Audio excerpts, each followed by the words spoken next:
नमस्कार, मी doctor Rahul Patil, consultant cardiologist, Ruby Hall Clinic, Pune. आज आपल्यासोबत मिस्टर प्रेमचंदजी बाफना आहे. त्यांचं वय 65 इयर्स आहे. त्यांना गेल्या 3 वर्षापासून चालताना दम लागणे, 2 वेळा ते चक्कर येऊन पडलेत आणि छातीमध्ये जडपणा येणे असे सिम्पटम्स होते. त्यांच्या तपासणीत 2 वर्षापूर्वीच लक्षात आलंय की त्यांची एक आउटिक वॉल सिव्हिअरली नॅरो झाली आहे आणि त्याला अर्जंट ऑपरेशन लागणार आहे. त्यांनी 2 वर्ष हे ऑपरेशन टाळलं.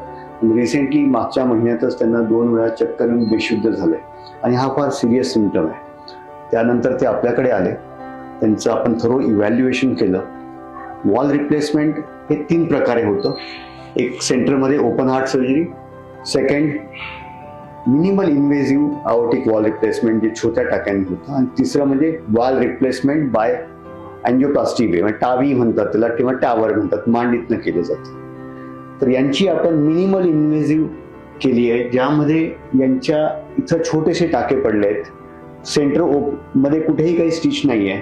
पेशंट दुसऱ्या दिवशी चालायला लागला आणि 5व्या-6व्या दिवशी डिस्चार्जला रेडी झालाय. तर हे आधुनिक टेक्नॉलॉजी आहे ज्यामध्ये आपण मिनिमल इन्व्हेसिव्ह छोट्या इन्सिजननी वॉल रिप्लेसमेंट करू शकतो. हे कुठले पेशंट, ज्या पेशंट्सला आपण मेजर सर्जरी टाळता येईल.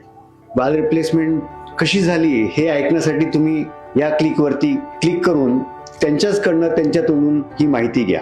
थँक्यू.